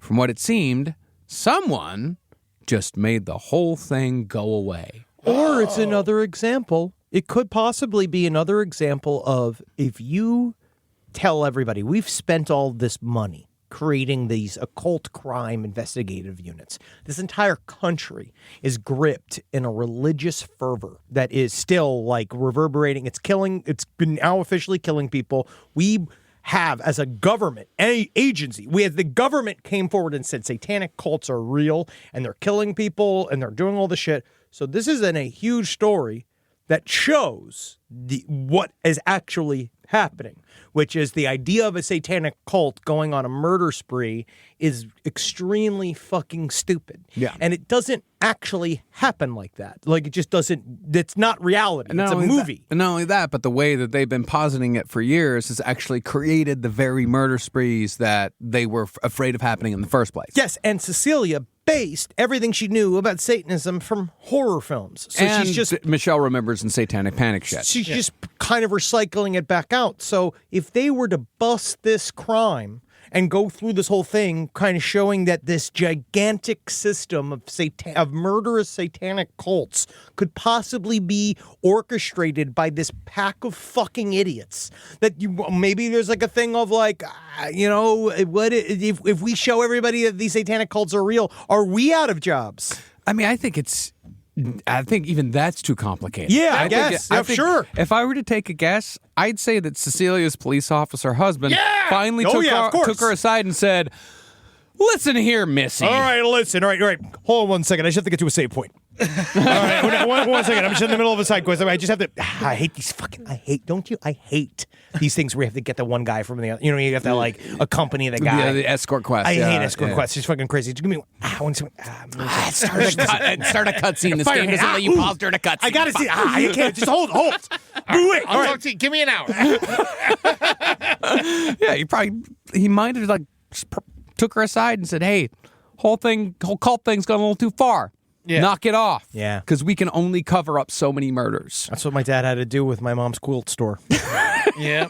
Just all the sewing murders. people into the blankets. Too many murders. Yeah. The only other explanation I can think of as to why the investigation went nowhere, even after full confessions, is Cecilia really was a satanic witch werewolf this whole time. You're right, she is. That the satanic and that the South African police really were on the satanic payroll. Yeah. Actually, you know what? Yeah. So she's right. But the occult cops, wouldn't it just prove their worth? If they it's the opposite. It was the absolute opposite. It would show that the cult isn't real, that it's a bunch of idiots in a fuck. Well, there is a cult, but they're calling themselves a Christian cult. Yeah. It's like when they showed the guy who shot Donald Trump and who was a Republican. Mm-hmm. And then they buried that story pretty quickly. But knowing what we know, corruption involving the thin blue line is a far more likely scenario, especially in South Africa. Now, perhaps because Cecilia was given a stern talking to, the cult never got around to murdering Joshua Grunwald. And besides, he had moved away and they couldn't find him anyway. Wow, he just got to go on and live his life. That's nice for him. I'm leaving, Mom! No, probably not even that. He had no idea that he was this close to being murdered. He had a very good idea when the Occult Crimes Unit got a hold of him and said, hey, there's a cult that's planning to murder you. You better move. He's like, why won't they kill my mom? Well, partly it might be because Rhea Grunwald finally gave up her own personal crusade. After trying to work with the police to take down Cecilia and getting nowhere, Rhea ran away to another town and started a new life under a new name. And understandably, her family never spoke to her again. Tria. Yeah, Leah. And so, with no enemy to focus upon and therefore no more murders to order, Electus Per Deus basically did nothing except smoke meth and meet up to jabber at each other for hours on end for the next 2 years. I do have to remember that it's just how much meth is involved. Yeah, and just so everyone knows, we were contacted by many former meth users. I'm proud. Thank you, guys. Good work. Very proud of you for getting through that. Very proud of you. But they told us that, yes, $400 a week on meth does indeed mean you're spending a lot of money on meth. You're doing a lot of meth. Sounded like a lot. It does. And I do think that is the secret ingredient of this whole thing. Yeah, and it's even if it's a group of people. They said, like, even if you get 5 people, $400 worth of meth, like, you can still invite another friend. Yeah. But regardless, Zach eventually sold the home where Michaela was murdered and moved closer to Cecilia, while LaRue graduated high school and tried to live a normal life even though he still lived under his mother's thumb.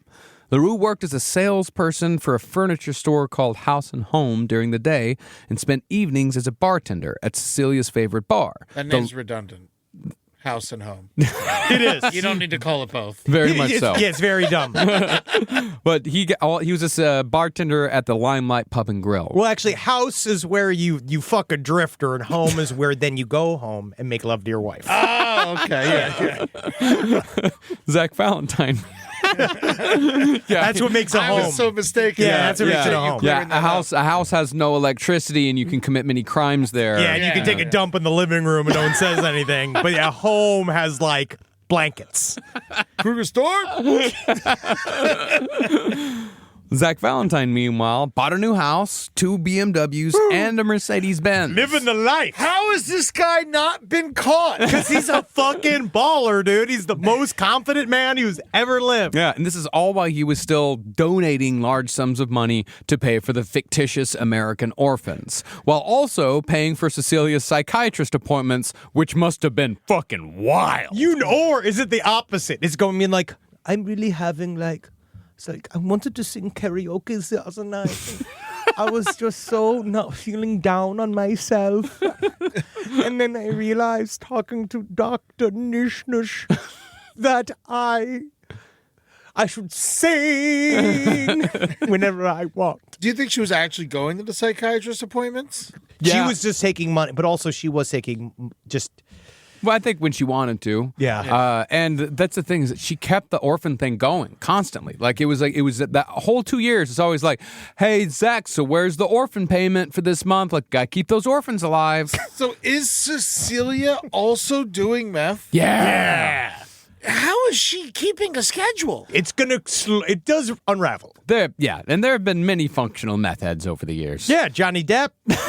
That Mayor Dinkins, was it the mayor? What was his name? That was crack. Yeah. And it was Marion Barry. Marion Barry. Yeah. Johnny Depp just has to be a pirate. He doesn't have to be anything else.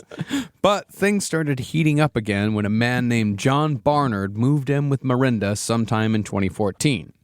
Barnard worked at a local shop called Color Magic Printing, which was owned by a wealthy Krugersdorp couple named Peter and Joan Mayer. Barnard had known Cecilia since 2007, back when he was a meth dealer, and he reconnected with Cecilia in 2013 when she started burning and selling bootleg DVDs. Yeah, I mean, that's cool. That's hot. Yeah. And he soon after started sleeping with Miranda. Oh, yeah. Now, allegedly, Barnard had no knowledge of the 4 murders the cult had already committed when he was welcomed into the social circle. Because he was welcomed to the social circle first before he was welcomed into the cult itself. 2 different things. Little did he know, though, that the cult was just getting started and still had 7 murders to go. Yeah, dude, it's just kicking off. The rest of Electus Per Deus, meanwhile, kept going with their daily lives a little while longer. But everything changed when Zach got a little too confident. Hey, where do you think that confidence is going to go, dude? When he quit his job as an insurance agent to start his own business called Entire Deity Trading. Yeah, man. Stockbroker. Yeah, where's he gonna, where else is a meth head gonna go? Yeah, man, you're already super confident. You're laced to the tits on meth. Yeah. Of course you're selling. You're going to be short selling in a second. And they got a bunch of phones that they can use. Oh, yeah, dude. It's all never off the phone. Yeah. You think he's still sleeping on the same mattress? I know he moved to a different house. I don't know if he did. Along with LaRue, Zach tried breaking into the foreign exchange because he brought in a LaRue too. He's like, man, LaRue, you got to quit your fucking job. You got to come work with me at Insider Deity Exchange. Nothing would make me happier than to play with fake money because, in a way, is not all life a game. Yes, I'm high as balls. But as it turned out, both of them were terrible at the job. And Zach was soon losing his clients' money as well as his own. Let's just say, it can't always go up. Stock's gotta go to sleep for a little while. It's called resting. And then they're gonna get back up, get breakfast, get lunch, and that's where we're gonna be at. You know what I'm saying? Well, with her cash cow now running dry, Cecilia started getting anxious about money. So she trotted out the old orphan chestnut one more time to get her people worked up again, saying that if they didn't get more money somehow, the orphans would fall prey to Satan. But now, once they turn 18, they're on their own. Oh, yeah. Then they're back to God. Now, by this point, the cult was down to bare bones. The only OG members left were Zach, Miranda, and her 2 kids, LaRue and Marcel. But in order to get the information on a good target, she needed to bring John Barnard fully into the cult. Now, as I said, Barnard worked for a company called Color Magic Printing, and having worked there for 19 years, he knew that the owners, Peter and Joan Meyer, were worth millions. And so the Meyers became the next target of Electus Per Deus, so they could once again, ostensibly, send money to the satanic orphans. It's really it's getting looser and looser. Yes. The reasons why.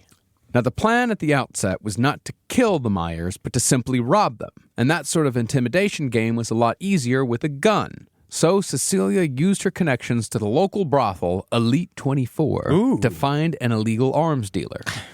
Through him, Electus Per Deus bought a .38 Special, several Glocks, a .303 hunting rifle, a shotgun, and a .22 revolver. Jesus Christ, she really goes all out. She's one of those. She's a completist. Yeah. It's crazy that people just she's sitting there doing meth. She knows all these sex workers. She's buying guns, and everyone's like, you know what? She's closer to God than anyone. Yeah, it does seem she really has a special relationship with Jesus Christ. Each member of the cult was able to choose their own gun, but Cecilia insisted that each one of them give their weapon a name. Miranda, for example, chose the .38 Special, named it Charlie. Cute. Yeah. Once the cult was armed, they began reconnaissance on the best way to rob Peter and Joan Meyer. Their eventual plan was to visit the Meyer home disguised as officials from the Department of Trade and Industry because their inside man, John Barnard, had told Cecilia that the Meyers were wanting to build a water park in South Africa. Okay. Yeah, Yeah, right. And they're like, 2 words for you, my friend. Wave, pool. Have you heard of it? It's also No, I haven't. I live in South Africa. Yes, well, it's a place. You know how waves are in the ocean. Yes. Now imagine smaller, controllable waves, in a way. I saw it in a magazine. They're also famously running out of water in South Africa. I know. So, posing as a government official named Gloria, Miranda cold called the Meyers to offer financing to make their insane dream of a South African water park a reality. Hello, I heard a little birdie told me we're trying to build a water park. I've been like, my God, yes. I was trying to build a water park, and all I have is this shovel. This call, however, was confusing to the Meyers because they hadn't made their water park plans public. Oh, wow. But maybe blinded by their own ambition, the Meyers agreed to an appointment on November 19th, 2015. That meeting, however, had to be postponed when LaRue accidentally shot himself in the groin. I missed my dick! Thank God I missed my This dick! is the dumbest way to masturbate. Ah, my balls! My balls are aired. You look so sexy, gun. Oh, my penis! My penis is thin enough to fit in the hole. But when the meeting was rescheduled to November 24th, it was decided that the robbery team would be comprised of Miranda, Zach, and Marcel. Now, Miranda was able to bullshit quite well. During the meeting on the 24th, she kept the Meyers talking for 45 minutes, wherein Peter discussed his water park plans at length. Can you even imagine? It's got a giraffe. Right, you ride a giraffe in there, and there's zebras in there, and you got a couple of parrots in there, and there's an area bin where you keep spiders in there. Sounds more like a zoo. Oh, yeah, wait. And we get some lions in there. What goes in a water park? Like halfway through, Miranda's like, you know, I kind of want to build this water park. Yeah, immediately like. Actually, this sounds an incredible Cards idea. on the table here. I'm actually in a cult. But Miranda, she actually called an audible and changed the plan from robbery to a straight-up scam. She called the Meyers the next day and tried pulling a Nigerian prince, saying that she needed almost $60,000 to complete some paperwork and bribe government officials. And as soon as you give me the money, I can give you the money back and we can get this water park made. Smartly but fatally, the Meyers declined the offer. Yeah. Now, the cult really did a song and dance for this one, even going so far as to fake and print out financing paperwork. God, they work so hard. Just build the water park. Yeah, it's like, start your dream now. But when a second attempt at a scam failed, Miranda called Peter and insisted they meet at his home to try and work it out. Reluctantly, Peter agreed. And so, at 5 p.m., Zach arrived at Peter's home with Miranda and Marcel with a plan to rob Peter and Joan Meyers. See, the last time they'd been there, the cult noticed that the Meyers had an empty pool. So, their plan was to tie up Peter and Joan and throw them in the pool while they robbed the place. You want to build a water park and you can't even put water in your own pool? That's the ironic part about it. Honestly, it's been a bit of a challenge across the board. I don't even like to drink water. But much to their surprise, the pool had been filled since their last visit. Cement. Cement to the very top. So now have a sidewalk. Congratulations. Once again, foiled on my way to a water park. So the crew improvised. While Miranda made small talk, Zach looked around nervously for other options. Yeah, he's being like, what do I do? There's no water there. There's no water over there. We can't do it. We timer the roof. Should we call a realtor? Yeah, let me get a realtor on the line. But when it became clear that their only way forward was brute force, Miranda pulled out her revolver and told Peter and Joan to get on the ground. Yeah. They complied. And while Marcel tied up their hands and feet with cable ties, Miranda demanded that they hand over their cash and tell them where their safe was. Peter, truthfully, told them that they didn't have a safe. And they didn't keep any cash in the house. You didn't do your recon correct. Yep. Then the situation very quickly devolved into a full clutter. Zach pulled out a knife and asked again. And when Peter didn't have an answer because he really didn't have a safe, Zach stabbed Joan Meyer.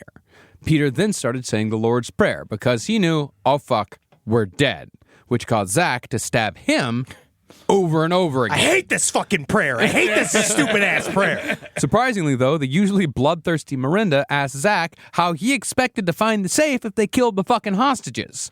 But Zach was now deliriously homicidal. Yeah! Tell me I'm an idiot for becoming a stuck guy. Tell I can't move stucks. Fill in the pool, why don't you? And he started switching between the bodies, stabbing Peter, then stabbing Joan, then going back and forth again and again and again until both of them were dead. But at that moment, one of Peter's employees knocked on the door.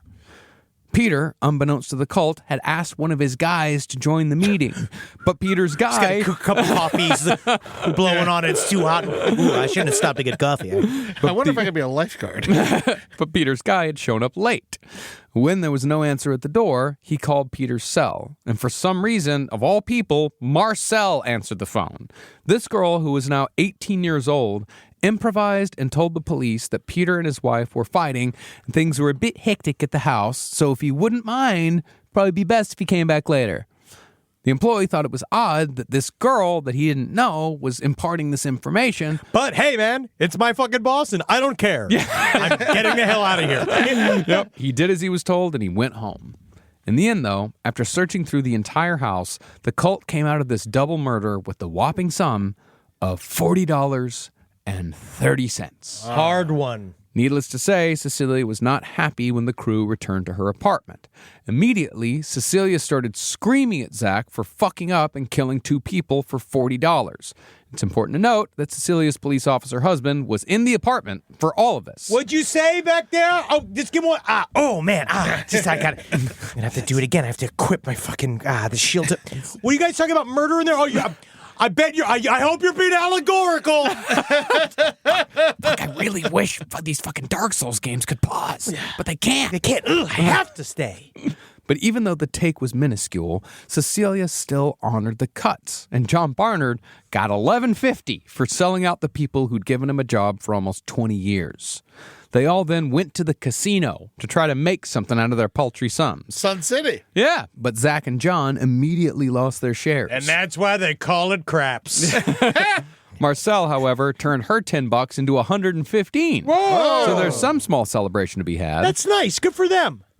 But it just so happened that Cecilia needed exactly $115 to pay for medication to treat her failing kidneys. What a little miracle. Yeah, so the money went right back to the leader. Wow. Now, the police were again no help in solving or even investigating the murder of Peter and Joan, and it's worth noting that things have not gotten any better in South Africa. Their murder clearance rate, as of today, is embarrassingly low. It's 12%. So again, I wouldn't be too quick to ascribe conspiracy here. That low clearance rate could be why the children of Peter and Joan Meyer hired a private investigator to solve the case. Very quickly, the PI spotted a silver BMW on CCTV footage, and that BMW was quickly traced back to Zach Valentine, because he'd finally fucked up. He'd forgotten to switch the plates. Usually they always switch the license plates, but this time he just forgot because it was just supposed to be a robbery. It wasn't supposed to be a murder. In addition, they found an envelope with Miranda Steyn's fingerprints at the scene, and both very strong pieces of evidence were handed over to the police. Zach and Miranda were soon questioned and told the police that, yes, they had been at the Myers house the day they were murdered. Absolutely. Yeah. But there was this other couple there that were crazy. Yeah. They had one in a cowboy hat. Oh, and the other one was some kind of Asian. It's always my favorite. Brack and Belinda. There was a lady riding a horse. You wouldn't have seen. You couldn't imagine the calamity in this house earlier today. And they were waving guns and knives around and like, we're going to kill them or we're building a water park. And can you even believe it? And those guys those fucking R words called us over there to fucking plan a water park. Well, apparently the cops were unaware that both of these people had been suspects in a series of brutal murders just 2 years before. The cops then called the employee who dropped by for the meeting that day, who told them about the call concerning the fabricated fight between Peter and Joan. Finally, Peter's son positively identified Zach and Miranda as government officials, but the police apparently didn't make a single phone call to confirm or deny the claim. As a result, the cops let Zach and Miranda go and instead focused on Peter and Joan's children as the main suspects. They're like, we're not there. We weren't there. Yeah, I don't know. Like, maybe it's a funding issue, and there's just not a lot of like. No, they have plenty of funding, and the cops are like super overwhelmed. I don't know. They just don't care, man. Yeah, they just don't care. I'm trying to give them the benefit of the doubt here. When I was out there, one of the things I was told that if you're driving and a cop wants to pull you over, make sure you drive all the way to the police station before you pull over, because otherwise the cop will rape you. Oh, Jesus That's what they told us. Like, it's not good. The only thing the cops did with the cult members was schedule them for polygraphs the next month, but that also went nowhere. Because of this extreme, gross incompetence, 5 more people would die in what would be called the appointment murders, which is where we'll end our series on Electus Per Deus next week. We're doing more? Yeah, dude. We have a whole fucking it's a whole other series of murders. These guys are extremely busy. And the fact, yes, we probably spent like a lot of time building up context, but this is like, it's just hard to really like think about where it went. Yeah. The A point of this story to the Z point of this story is fucking insane. And I think it's partially because it is where it is where it's located. It's the amount of importance they put upon these occult crimes and all of this shit. It's like it's all just feeding itself in a miraculously stupid way. Yeah, and that's the thing, is that if we hadn't spent so much time giving context, you'd be sitting there right now and wondering, it's like, how did this woman get these people to commit 11 murders? Yeah, like you have to have the fucking insane context to really see how something like this can actually happen. It's 12 murders if you include the plans for a nice water park. Honestly, one of the saddest losses. Oh, yeah, that's the thing. The first South African water park. What a loss to the world. The 9th wonder of the world it would have been. I want to go. Well, thank you. Yes, thank you very much, Good ladies work. and gentlemen. Go to patreon.com/lastpodcast and have to watch us slap around. Ladies and gentlemen. Go to LP on the left for all the social medias. Ladies and gentlemen. Twitch.tv/LPNTV. Ladies and gentlemen. You want to go in there. Lastpodcastandlive.com for all our shows, our live shows. We have lots of new shows. We got a lot of Press stuff. the show. We got Hooba Goo Goo. So it's tonight. Tonight. So Yeah, you see it on I'm YouTube. talking about the tour, man. We got the new tour show. Tour. We're playing the Wilton tomorrow. We do. Yeah, we are. Yes, there are still tickets. Also, we're going to be at King's Theater in December. We are. And then we announced 5 more huge dates in 2025. Yeah, that's next week, though. They've already been promoting it. Oh, really? Oh, Yes, yeah. yeah. I didn't pay attention. I spent a lot of time on these scripts. Please spend Yeah, we're time on the deep in. scripts. I can do the promo. Okay, cool. We're going to be in Atlanta in January, Dallas in February, Nashville in March, Detroit in April, and Toronto in May. So come get tickets. They are available now. Cool. Nice. Hail Satan. Because he would never do this to you. No, even though they've tried to point their finger at him. They did try to frame him. Yeah. That's Okay, he didn't do that. the thing, Satan. Also not real. Yeah. Exactly. So sleep on that. Yeah. Oh, yeah. Oh, no, I already do. Did you sleep on it? That's good. I feel nothing about it. You really? Because I know Satan's not real. Yeah? You know who's Wow. real? You know who is real? Who? Me. Whoa, Too real to be enjoyed.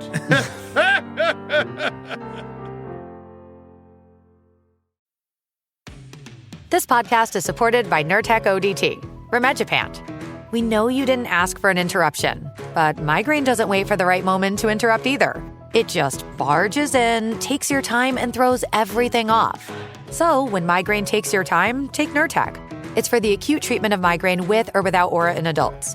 Nurtec can provide pain relief in 2 hours, which can last up to 2 days. Ask your healthcare provider if Nurtec is right for you, because your time is for you, not migraine. Don't take if allergic to Nurtec ODT. Allergic reactions can occur even days after use. Get help right away for trouble breathing, rash, swelling of face, mouth, tongue, or throat. High blood pressure and Raynaud syndrome can occur. Get help for high blood pressure, numbness, coolness, pain, or color changes in fingers and toes. Common side effect is nausea. For full prescribing information, call 1-833-4-NURTEC or visit Nurtec.com. All right, back to your podcast, playlist, or whatever's keeping you going today. Wendy's believes summer should be more fun and less expensive, which is why, for a limited time, they're making their small classic Frosty just $1. Because let's be real, summer and Frosty just go together.